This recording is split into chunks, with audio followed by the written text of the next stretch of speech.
I'm Tom. And I'm Molly. Welcome to Forensic Gameology, hosted by ForensicGameology.com. Reviews for science. In 7 minutes or less. Blade and Brush, the haiku writing, role-playing, character-creating, apples-to-apples style judging game. You're doing so good. Party game. We don't really know how to nail this game down. So what happens, so we'll just jump into it. You pick a character, and you have many characters to choose from. Tom is showing you some of them. And you write haikus about it. So the first haiku is introducing your character, and the next ones are reacting to these dilemmas. So all of you that are there are a part of this dilemma, or it could be a tournament, or whatever it is, situation, and you all have to write how your character responds to that. So you write haikus. Let's just jump simplicity versus complexity. Well, it's pretty simple. You are read a non-italics dilemma. Here we go. So somebody reads you this. Your gear needs repairs. The jovial smith needs help with his many chores. So you're read a haiku. Now, if I were this strapping, huge guy here, I would write in the character of this guy, and I would talk about my gear needing repairs, and do I pay him? Do I stiff him? Do I just try to shoulder on without the repairs? And I write it in haiku form. So I was a trickster. In fact, I was this guy in one of my games.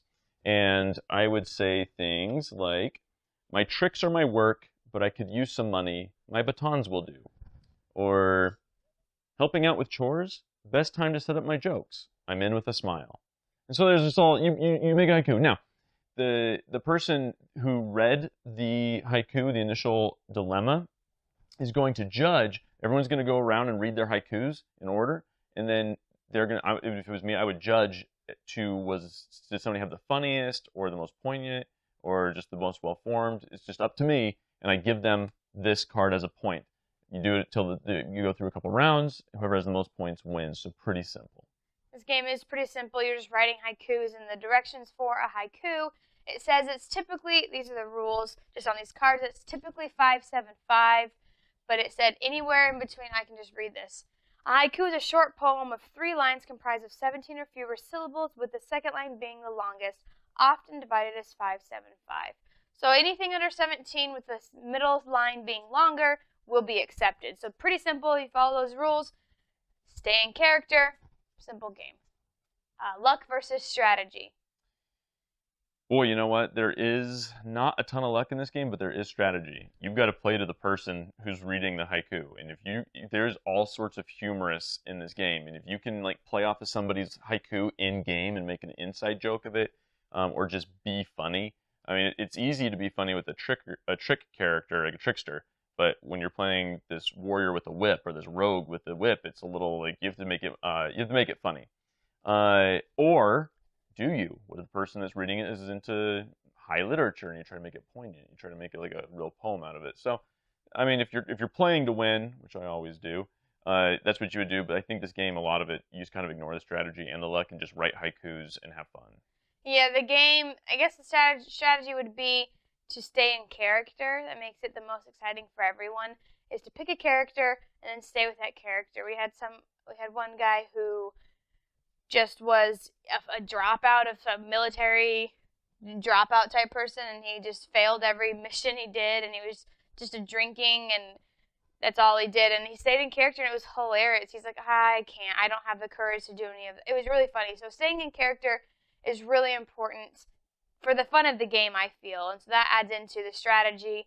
If you do your character well, you're probably going to get more points. Fun versus boring, I think I jumped into that. Was the last little thing. I think this game is super fun. I'm not the most excited about haiku writing per se, but this game does it really well. It's super fun to write just a simple statement about how, and to try to formulate how you're going to respond to this dilemma in a haiku form. And we have the haikus, and I think it'd be really cool to put them all together, because we are all working. We're not working together by any means, so it's not a cooperative RPG, but we're all in the same dilemma. We're all reacting to it. So it's like if you took a screenshot of something happening and everyone did something different. So that would be, we're in the same universe doing our own things. Super fun game. This game sounded so kooky I'm serious, when I first was like, haikus? All right. I did not know how much I loved haikus until I played this game. The shared narrative is so cool because it's a very unique game using a kind of already used engine. Like, do we need more apples to apples games in the world? No, I don't think we do. But this game does it awesomely. It's so refreshing. And yes, you still pick the person you want and there's points and all that, but having that shared narrative of haikus is just it's really poignant. Even if it's funny, there's just something well crafted, like a well crafted story that comes together. And like Molly said, it's not a cooperative game, so you're not even technically working against each other in the haiku, but in the universe, things are happening in the shared universe, and that is just so nice. It's just a cool little gimmick. I really like it. I think it's very innovative. Highly recommend trying it out. Yeah. BGG rating? Board Game Geek rating, I would give this a 10 out of 10. I would give this a 9 out of 10. I do not care for the apples apple judging, but I get past that because how else are you going to do it? Maybe there are other ways. Every time we get to multiples of 500 subscribers, we give away a free glitter painting of your favorite geeky thing. So make sure to subscribe now on YouTube. Could be you that wins. Blade and Brush. We've presented the evidence. You be the judge.